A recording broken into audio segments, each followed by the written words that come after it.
You're going to have massively reduced health care, and it's going to be massively better.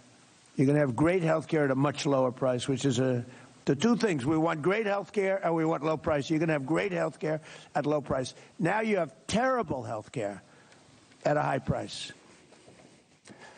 Brother, everybody knows what's wrong. The question is who's going to put it right.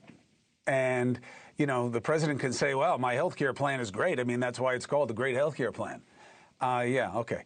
That's not what makes something great. Now, again, I know there are a lot of people out there who never want to hear a good thing about this president, deservedly or undeservedly so. I get it.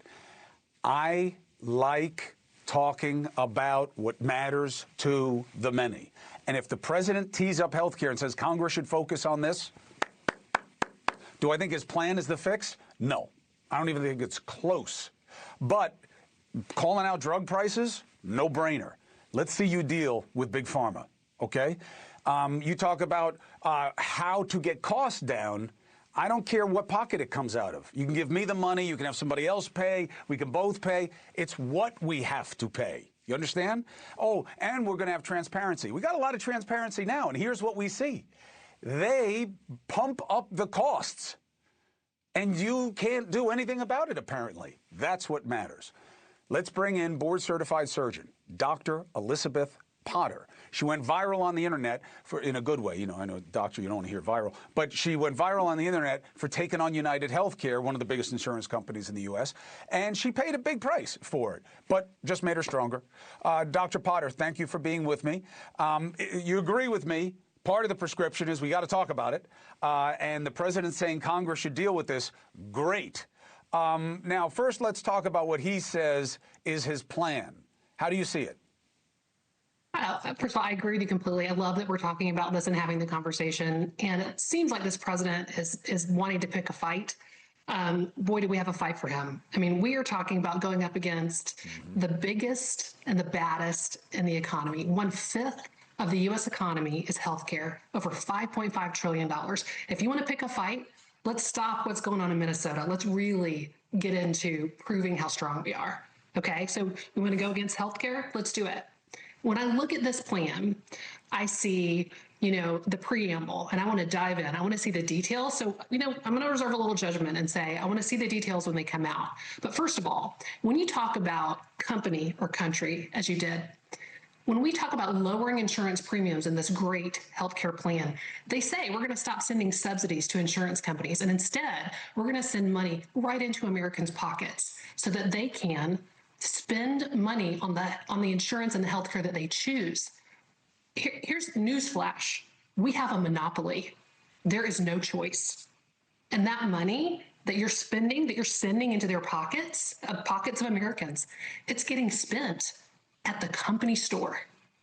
We need to fix the fact that we are all spending at the company store.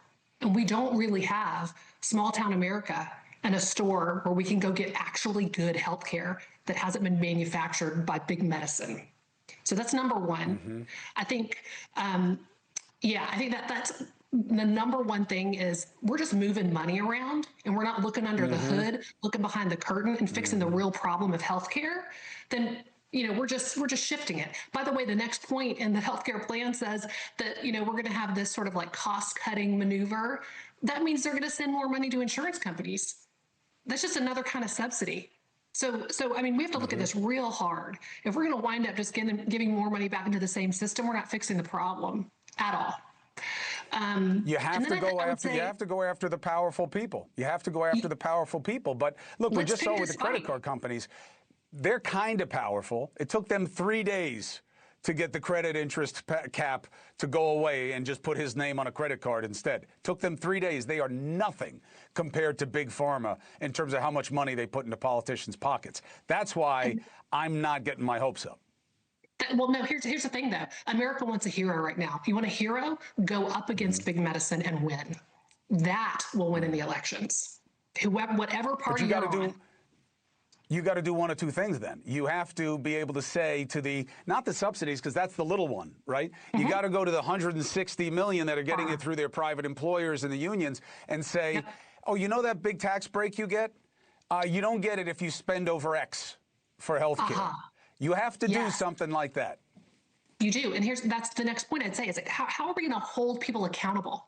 Okay, so we have all these, we've for years been saying insurance companies must do this, they must do that, and there's no stick. Mm-hmm. Okay, let's talk about what a stick would be. A stick would be you can't sell insurance for a year. A stick would be you can't pay out dividends for a year, right? Let's really hit people where it hurts to change behavior. So I'm not so interested in, the rest of this plan is really saying things that have already been said, transparency, all of it. It's like, it's been said before. We have rules in place already for price transparency, and it never gets done because an insurance company worth that many $1 billion is fine to pay the fee. It's the cost of doing dirty business. Mm-hmm.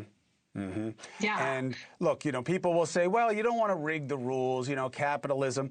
And I say, these guys got a law passed that the government's not allowed to negotiate prices with them. If that isn't anti-capitalism, state planning, I don't know what is. So, the reason I think you're so important for the audience, Doc, and I'll have you back when we learn more, is we got to have people that do the job, who see the system for what it is, who can tell us what will work and what won't. So when the next chapter comes, you'll be my first call, and I wish you well until then.